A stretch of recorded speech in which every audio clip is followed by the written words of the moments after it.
నమస్కారం, welcome to GK news 9. నమస్తే కేటీఆర్ గారు.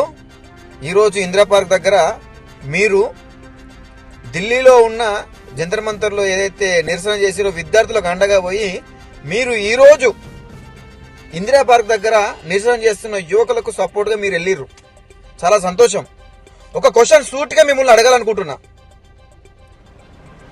2019లో 20లో ఇంటర్ విద్యార్థులకు గ్లోబరీనా సంస్థ ద్వారా తప్పుడు ఫలితాలు ఇస్తే 28 మంది నుంచి 30 మంది దాకా ఆత్మహత్య చేసుకున్నారు పసిపిల్లలు.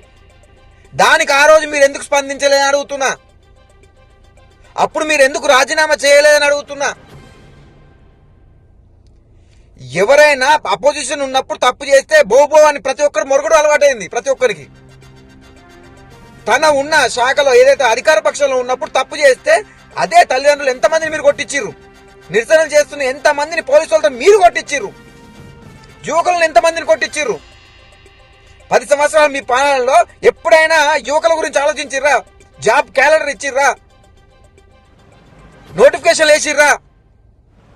ఈ రోజు పోయి అబ్బో జంజీతో పెట్టుకోవద్దు, యువకులతో పెట్టుకోవద్దు, యువతులతో పెట్టుకోవద్దు అని బాగా లెక్చరర్ ఇస్తున్నారు మీరు.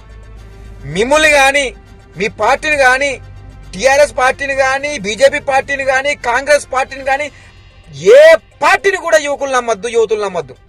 దయచేసి నేను రిక్వెస్ట్ చేస్తున్నాను ప్రజలకు కూడా, ఈ పార్టీలన్నింటినీ కూడా బొందలో తొక్కండి. టైం పాస్ కత్తరు, నిరాహార దీక్షలు చేస్తున్నారు అంటే అధికార పక్షంలో ఉన్నప్పుడు మాత్రం ఎవరు రాడు. అధికారంలో ఉన్నప్పుడు లాఠీలతో కొట్టిస్తారు ప్రతి ఒక్కరిని. తల్లిదండ్రులు నిరసనలు చేస్తే స్కూళ్ళ మీద లాఠీలతో కొట్టిస్తారు. హాస్పిటల్ మీద నిరసన చేస్తే లాఠీలతో కొట్టిస్తారు, పోలీసులతో తొక్కిస్తారు. అధికారం పోయిన తర్వాత, ప్రతిపక్షాలకు వచ్చిన తర్వాత ఇప్పుడు వచ్చి మీకు మద్దతు ఇస్తాం, మేము సపోర్ట్ ఇస్తాం, మేము ఇట్లా కాదు, అది అట్లా, ఇది ఇట్లా అని ఏదో మాటలు చెప్తారు. నిజంగా యువతి యువకులకు ఒకటే రిక్వెస్ట్ చేస్తున్నా, ఈ చూతే మాటలు నమ్మకండి దయచేసి. అది ఎవరు చెప్పినా కూడా, అది బీఆర్ఎస్ చెప్పినా, టీఆర్ఎస్ చెప్పినా, కాంగ్రెస్ చెప్పినా, బీజేపీ చెప్పినా, ఎవరు చెప్పినా కూడా చూతే మాటలు నమ్మకండి. దయచేసి మీ ఓటుని ఈ పార్టీలు ఏ పార్టీలో కూడా వేయకండి. కేటీఆర్ గారికి సూటి ప్రశ్న, ఎంతమంది విద్యార్థులు చనిపోయారు మీ హయాంలో? ఏ రోజైనా మీరు రెస్పాన్సిబిలిటీ తీసుకున్నారా? ఎంతమంది రైతులకు ఇబ్బంది అయింది? ఎంతమంది సామాన్యులకు ఇబ్బంది అయింది? ఎంతమంది తెలంగాణలో ఉద్యమం చేసి ఎంతమంది చనిపోయారు? వాళ్ళకేమైనా మీరు చేసిర్రా? ఏం చేయలే. దయచేసి ప్రజలు ఆలోచించాలి.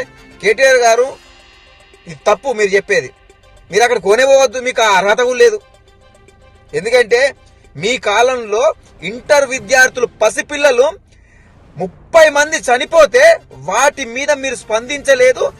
స్పందించకపోను తల్లిదండ్రులు నిరాహార దీక్ష చేస్తే, తల్లిదండ్రులు ప్రొటెస్ట్ చేస్తే వాళ్ళందరినీ కూడా పోలీసులతో తొక్కిచ్చారు.